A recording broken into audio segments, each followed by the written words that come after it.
School hadn't even begun. Students and teachers stream out of Thurston High School. These are the faces of chaos. Emotion in every face.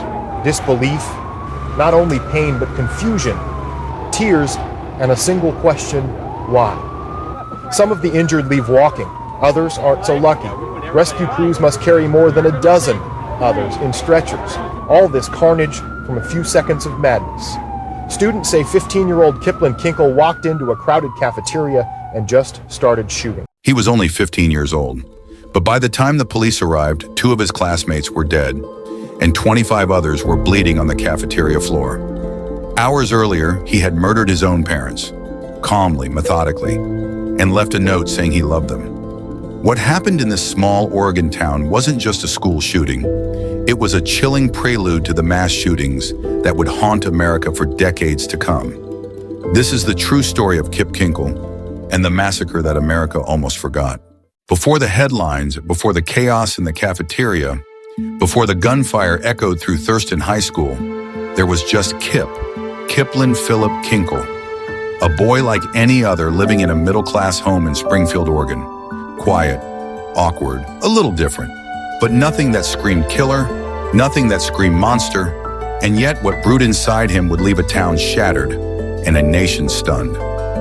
Kip Kinkel was born on August 30th, 1982, to William Bill and Faith Kinkel. Both parents were highly educated, well-respected educators. His father, Bill, taught Spanish at the local community college, while his mother, Faith, was a Spanish and French teacher at Springfield High School. From the outside, the Kinkel household was loving, supportive, and structured. They weren't rich, but they lived comfortably in a 2-story home nestled on a quiet cul-de-sac. The kind of neighborhood where kids ride bikes and families wave at each other across driveways. His parents adored him, one family friend later said. They weren't negligent. They did everything they could. Kip had an older sister, Kristen, who was an accomplished student and athlete. She went on to attend the University of Hawaii. By all outward appearances, the Kinkels were the definition of a stable American family. But inside Kip's mind, a storm had already begun to take shape. As early as kindergarten, Kip struggled in school. He had trouble reading, writing, and processing information. At age 6, he was formally diagnosed with dyslexia, a learning disorder that affected his ability to process written language. Despite support from his parents and teachers, Kip fell behind academically and began to withdraw socially. He often felt frustrated, angry, and inferior to his peers.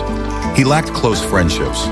Teachers noted his explosive temper, unpredictable mood swings, and poor self-esteem. He had difficulty expressing himself and would sometimes resort to destructive behavior when he couldn't cope. His parents, concerned about his development, sought psychological help. Kip underwent evaluations, and it became clear that beyond dyslexia, he also suffered from emotional and behavioral disturbances. At various points during childhood and adolescence, he was enrolled in counseling, attended anger management sessions, and even prescribed Prozac, an antidepressant. Despite these efforts, his inner world seemed to grow darker. One of the earliest signs that something wasn't right was Kip's unusual fascination with violence, especially guns, explosives, and death. At the age of 9 or 10, Kip became obsessed with firearms, particularly military-style weapons. He built Lego guns, drew violent scenes in his school notebooks, and reportedly talked often about wanting to kill bad guys. His parents, especially his father, were uneasy about this. Bill Kinkel was personally opposed to gun ownership and tried to steer Kip away from these interests. But Kip was persistent. He asked for weapons as gifts, begged to go shooting, and studied gun magazines and bomb-making manuals online. Eventually, and controversially, his father agreed to buy him a .22 caliber Ruger rifle, hoping that learning firearms safety and giving him access in a controlled environment would reduce the obsession. Bill thought it would help, said a relative. He believed in facing problems head-on in education. But in hindsight, maybe it just fed the flames. By age 14, Kip was not only proficient with guns, he had also begun experimenting with homemade explosives. He detonated small bombs in the woods behind his house and bragged to classmates about it. Most thought he was joking. He wasn't. At school, Kip was a target for bullies. He was small for his age, socially awkward, and often isolated. His strange comments and obsession with violence made him stand out. Though some students described him as just quiet, others called him creepy or weird. In 7th grade, he began writing violent stories for class assignments, including one where a character murders his classmates. Teachers referred him for counseling, and one even raised the alarm, but no formal action was taken. As Kip entered Thurston High School, things got worse. His outbursts became more frequent. He began to express suicidal thoughts in journals and therapy sessions. He reported hearing voices in his head, telling him to hurt people. He kept most of this hidden, but some glimpses leaked through. In a disturbing entry found later in his journals, Kip wrote, "I have no other way out. I am so full of rage. I just want to kill and be free." He also began idolizing mass killers and school shooters, even before Columbine.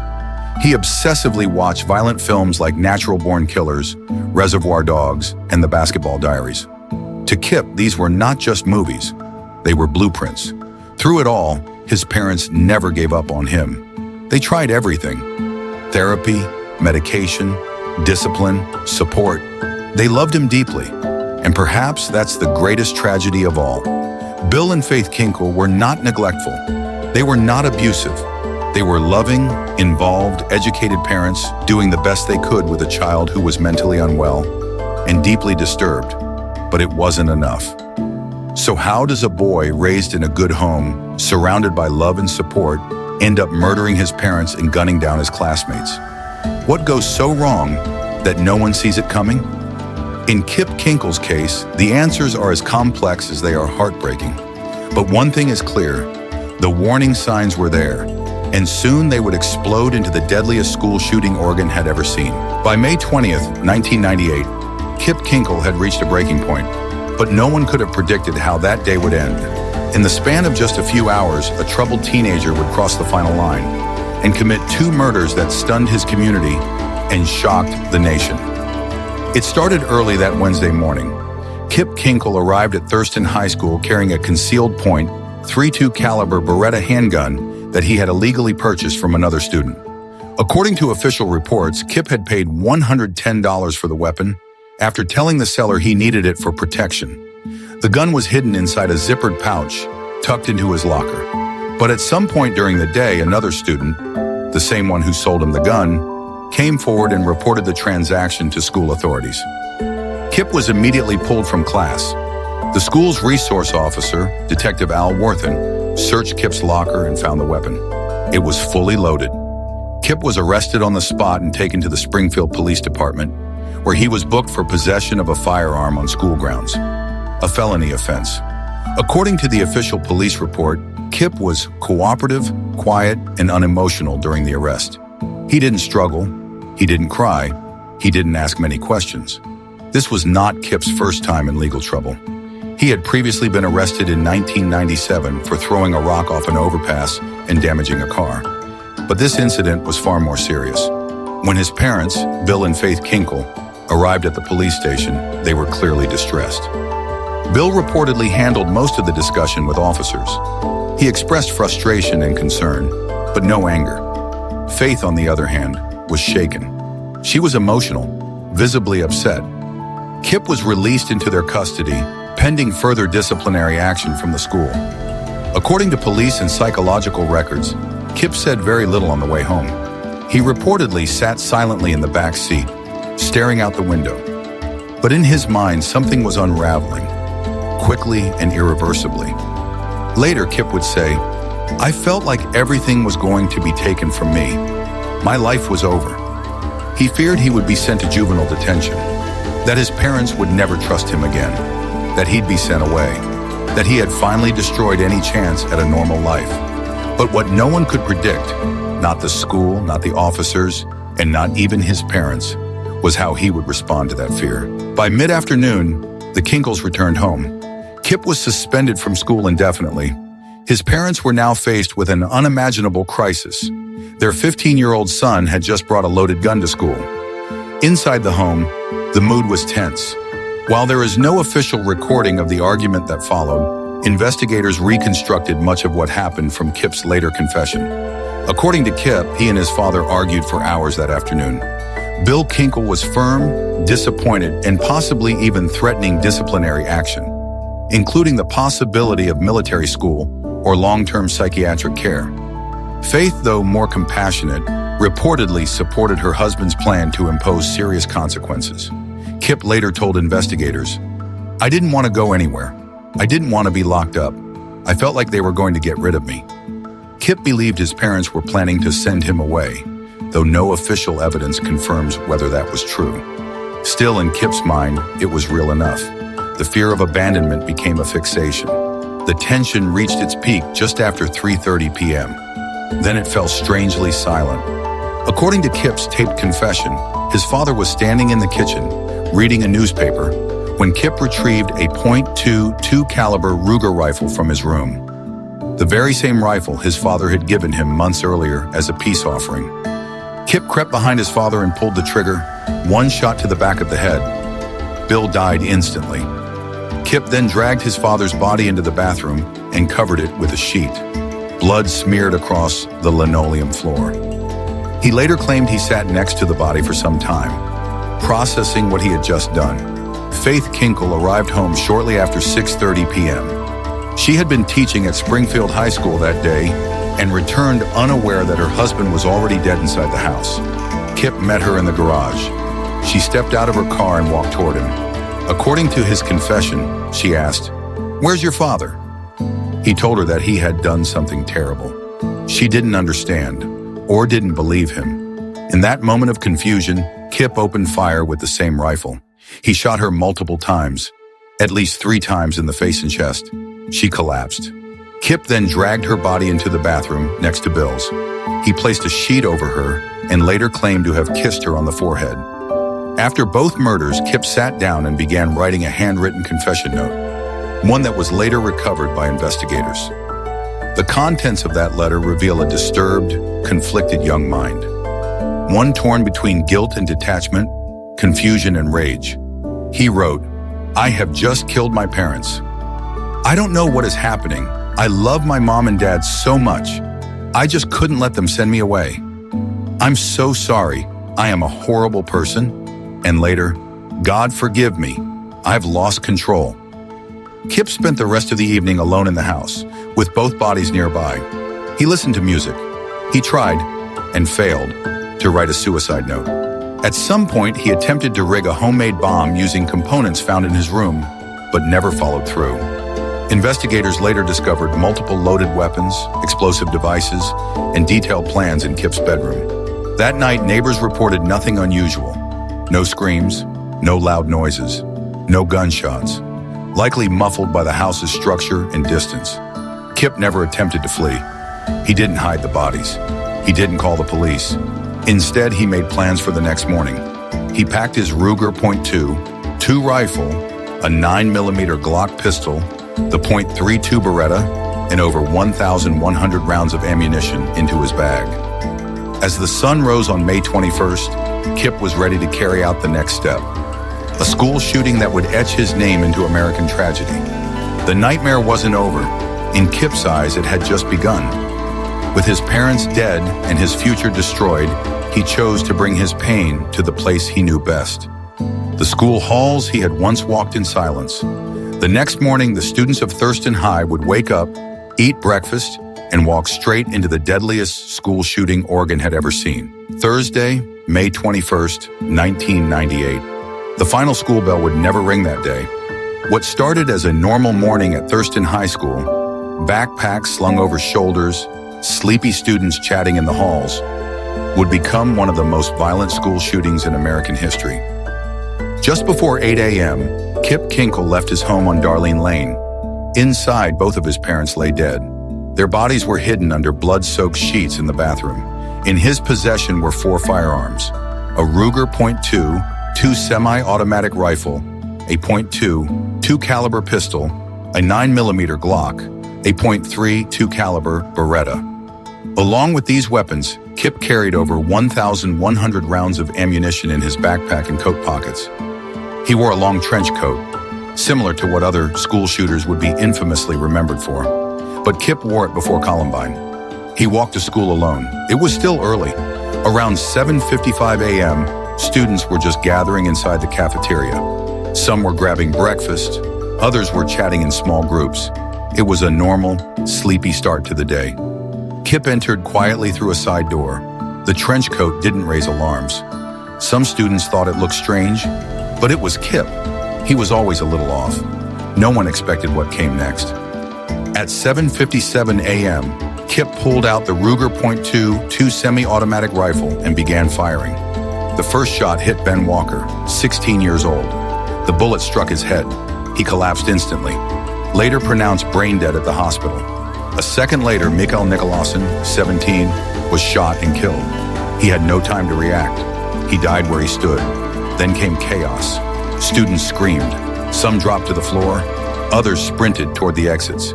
Kip moved forward, firing shot after shot into the crowd. One student later said, "It was like a firecracker going off, over and over. People were just falling." He fired over 50 rounds in under 2 minutes. The gun was light, fast, and accurate at short range. The cafeteria provided little cover.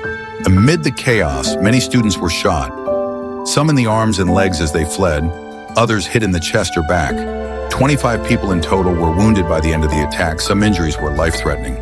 Others left permanent damage, including paralysis. But in the midst of terror, students fought back. One of the first was Jacob Riker, a 17-year-old wrestling team captain. Despite having already been shot in the chest, Jacob tackled Kip from behind as the shooter paused to reload. Other students, including Jacob's brother, Josh, rushed to help. They managed to disarm Kip, wrestle him to the floor, and hold him there until help arrived. Kip screamed repeatedly, "Just kill me! Kill me now!" But they didn't. Instead, they held him there, bloodied and trembling, until the first officer burst through the doors. The first responders from the Springfield Police Department arrived within 3 minutes of the first 911 call. They entered a scene of devastation, a cafeteria floor slick with blood, students hiding under tables, sobbing bodies laid out near overturned chairs and broken trays. They quickly took custody of Kip, secured his weapons, and began emergency triage for the wounded. Outside, emergency vehicles flooded the school's front lawn. Parents were already gathering. Rumors were spreading fast. Local news helicopters began to arrive overhead. "It was surreal," said one officer. "You train for active shooters, but this was different. They were kids." Numerous students later gave first-hand accounts to investigators and the media. Their stories paint a vivid, chilling picture of what it was like inside the cafeteria that morning. Survivor, age 15. "I thought it was a prank until I saw Ben fall. Then everyone started screaming. I ran. I didn't look back." Wounded student. "He didn't say anything. He just kept shooting, like a machine." Teacher who arrived seconds later. "There was blood everywhere. I remember the smell, gunpowder and something metallic. I'll never forget it." These stories were documented in the official police report and shared with the media in the days following the attack. Even after being subdued, Kip remained agitated. When police handcuffed him, he continued muttering to himself. He complained of voices in his head. He told the arresting officers, I had no other choice." He asked if they had found his parents. "My parents are dead, aren't they?" Officers were stunned. They had no idea that just hours earlier, Kip had murdered both his mother and father at home. A search of Kip's belongings revealed 4 firearms, all loaded 1,127 rounds of ammunition. Multiple loaded magazines taped together for faster reload. A hunting knife. Investigators would later find more weapons, bombs, and explosives back at his house, including at least 5 homemade devices rigged with BBs and nails for shrapnel. The level of planning was clear. This was not spontaneous. By the end of the day, Ben Walker, 16, died of a gunshot wound to the head. Mikael Nicolason, 17, died of a gunshot wound to the back. 25 others were injured, including students shot in the arms, legs, chest, and back. Several required months of hospitalization and therapy. Many of the wounded were discharged from the hospital within a week, but the psychological wounds were just beginning to show. The massacre lasted less than 120 seconds, but it scarred an entire generation. Kip Kinkel had brought his pain to school, and left a trail of destruction in its wake. But this story doesn't end with sirens. After the bloodshed came the investigation, and a confession that would shock even hardened detectives. School hadn't even begun. Students and teachers stream out of Thurston High School. These are the faces of chaos. Emotion in every face. Disbelief, not only pain but confusion, tears, and a single question, why? Some of the injured leave walking. Others aren't so lucky. Rescue crews must carry more than a dozen others in stretchers. All this carnage from a few seconds of madness. Students say 15-year-old Kip Kinkel walked into a crowded cafeteria and just started shooting. He acted so calm about it. I thought it was just like a prank or something. And he acted like he had a fake gun, like a cap gun. He was just going like that. Stacy Compton knows just how real there it dudes was. lying on the floor. There's blood all over the floor. Everything. It was like a pool of blood. I was standing in it. Victims fell on both sides of her. Then the shooter tried to change guns. Adam Wahlberger and two friends made their move. He was trying to get pistols. He had 2 pistols in his bow. And the other kid that was with me, when we tackled him, he got shot. As word got out, parents rushed to the school, some fighting with police to get to their children. Many say they were kept in the dark. I tried to find her. I couldn't find her anywhere. Everybody said that they were going to release the kids soon, so I thought, well, I'd just wait it out. And I couldn't find her anywhere. She normally walks home. There's nothing normal about today. Here now in Springfield, traffic is very heavy tonight. Traffic both of cars driving back and forth on the road in front of the school, trying to figure out exactly why this happened here, and traffic of students, friends, and family who are slowly building an impromptu memorial. There he was with a .22 rifle and just sitting there, just shooting into the crowd of people in the cafeteria. But the tragedy that was today didn't start there. Police believe Kinkel's rampage began at home, where 2 more people were found dead. And before it was over, 3 people would be dead. 24 others taken to the hospital, the young suspect in custody. And an entire city stuck with the impossible question, why? Ben? Are you serious? Classmates and close friends are just learning about another loss. This morning they are told 17-year-old Ben Walker won't recover from the head injury he suffered during the shootout in the cafeteria. His girlfriend, Cheyenne Schreier, will miss him more than most. The thing I liked the most about him was his eyes. They were so gentle. But there's nothing gentle about this day, except the response from all of these people, some who don't know the victims but reach out to help. And right now, Cheyenne Schreier can use some help with a tremendous loss. He was the sweetest guy I've ever met in my whole entire life, and he was so innocent, and so was everybody. He deserved this. Nobody did. And that makes it hard to cope. In Springfield, Kim Attridge, Channel 2 News. 17-year-old Rick Peak was walking down a hallway at Thurston High School Thursday morning when he heard what he thought was firecrackers. He turned around and saw a student with a gun. And then he followed me into the cafeteria, and he started shooting people inside there. And as I was running out the front door, he shot me in the back of the arm. Peak says he feels lucky his gunshot wound is minor compared to injuries some of his friends received. He says he hopes Kip Kinkel is punished for what he did. I hope he gets in trouble for what he did, because I don't think it's right. But Peak's mother says yesterday she was numb. Today she's angry. 2:30 this morning, I just was bawling. I couldn't believe that one child could do this. I'm very angry at him.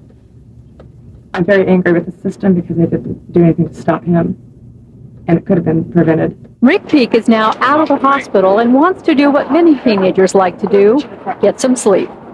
In Eugene at Sacred Heart Hospital, Paula Gunnis, Channel 2 News.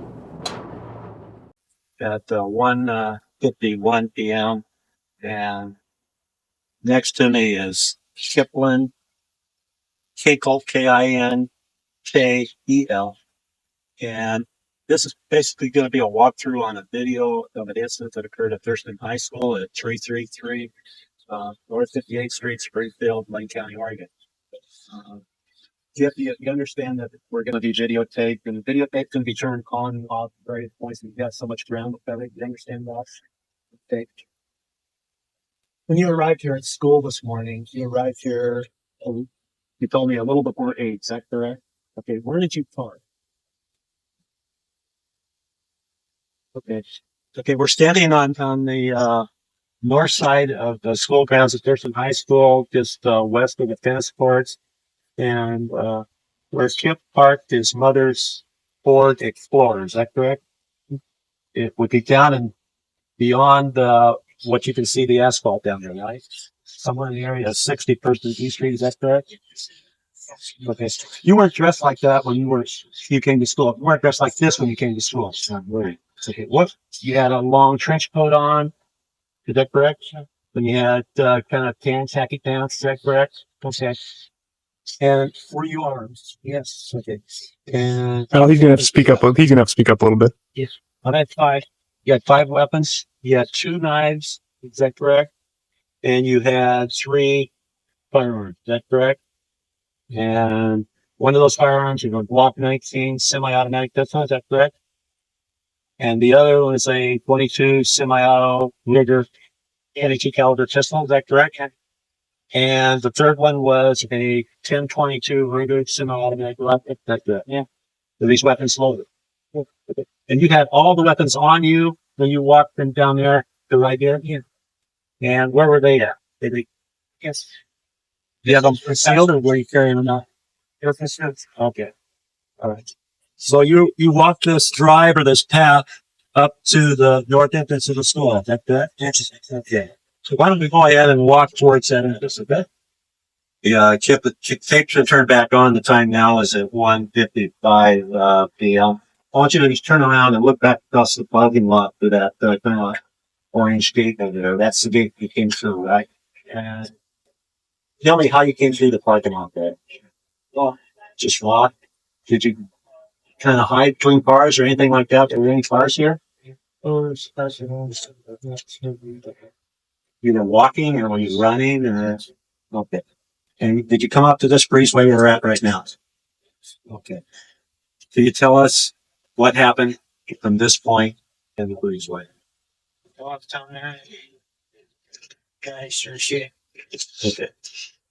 The breezeway from here down to where I can see some debris down there is probably well over 100 feet, 150 feet. Is that fair estimate? At what point did you pull out a gun, and which gun did you pull out first? Pull out the rifle. You pulled out the rifle first? Right. Right on the doors of the cafeteria. Okay. Right in front of the doors of the cafeteria. Now, I'm not familiar. Are you talking about those red doors down there? Yeah, the white stuff. You didn't pull the rifle out till you got to there. Okay. Were there students in this hallway that you passed? Okay. Did you consider shooting any of them? Yes, and I told one kid that he should probably leave. You told one kid he should probably leave? Uh-huh. Did you know that kid? Okay. Once. You don't know what he said there? Okay. Well, why don't we move on down the hallway here, and we'll move up to the doors in the cafeteria, and we'll continue from there. Okay? We're back on Kip, and the time now is at 1:58 p.m. Right here is a bunch of debris, a lot of medical debris on the ground, but we can see some blood over here. So obviously something happens here. And you told us back here about 40 feet behind us is where you pulled the rifle. Okay. You pulled the rifle here? You see in front of the cafeteria door? That where those two was understand? Okay, down there? You pulled the rifle down there? Yeah. Okay. So did you shoot back this way? Yeah. To get a student here? Okay. Do you recall how many students were in this area? Okay. Do you know the student that you did? Okay. Do you remember how many shots you fired in this area? Okay. I see a 22 casing laying over here. And is it possible that a round was fired in this area for it to be ejected, right? Because you okay. Thanks for helping me pretty fast. Okay. All right. Male or female?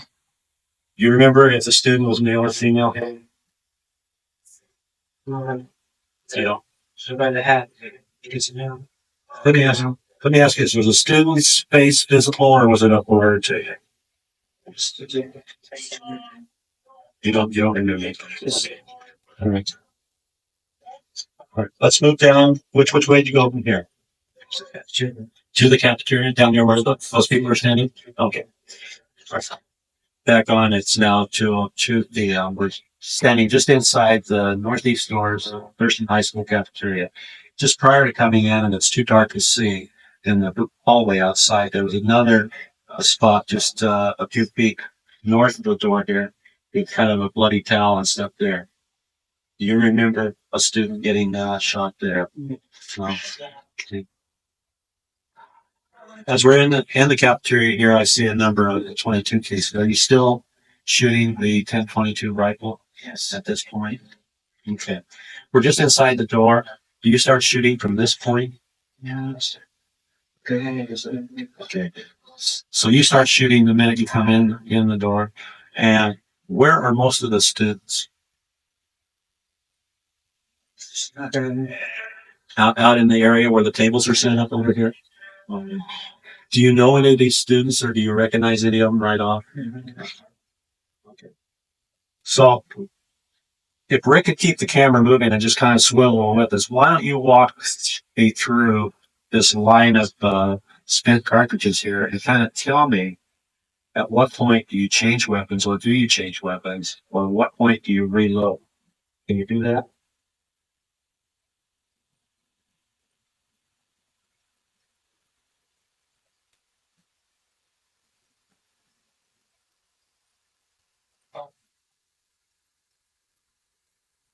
I'm right here.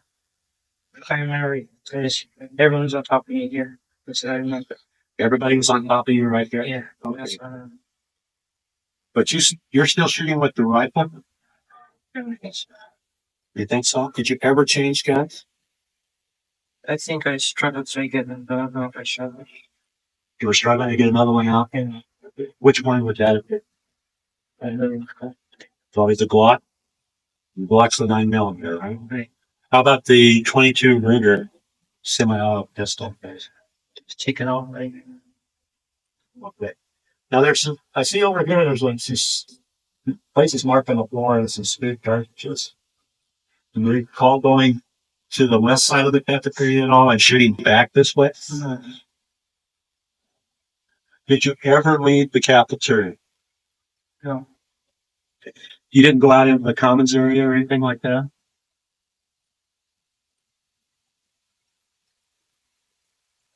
Do you remember seeing people beyond the people that you were shooting at? You know? Yes. You did? Did you recognize any of those people? This stuff here. Is this stuff that you brought? Yes. Is that your backpack? Yes. And is that your bag? Yes. And how many rounds do those banana clips hold? They hold 25? 25 apiece? How many of those did you have? I had 2 of those and I had 1 50 round clip. 2 of those and 1 50-round clip? You recall which clip was in the rifles? The 50-round clip. So you started with 50 rounds. Okay.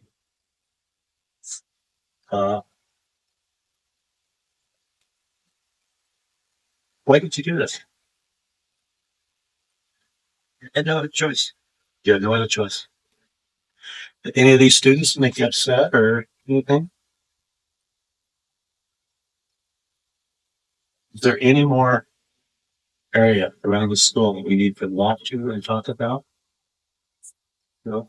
Everything happened in that northeast breezeway and here. Is that correct? Did anybody threaten you? Did you come down here? The community came together in Springfield, Oregon tonight to honor the victims of one of the state's first school shootings. They held a vigil across from Thurston High School for the 2 students who were killed and the dozens more impacted by the shooting 20 years ago today. On May 21st, 1998, Kip Kinkel murdered his parents before opening fire on his classmates. Thurston was one of the first school shootings up to that point. Since then, school shootings have killed more than 300 people and injured hundreds more. students shouldn't be fearing their lives when they're in classrooms. You know, it should be a happy place. So, I don't know, just going to school and like being afraid is not what should be happening. Kinkel, who is now 35, is serving a 112-year sentence at a medium security facility in Salem.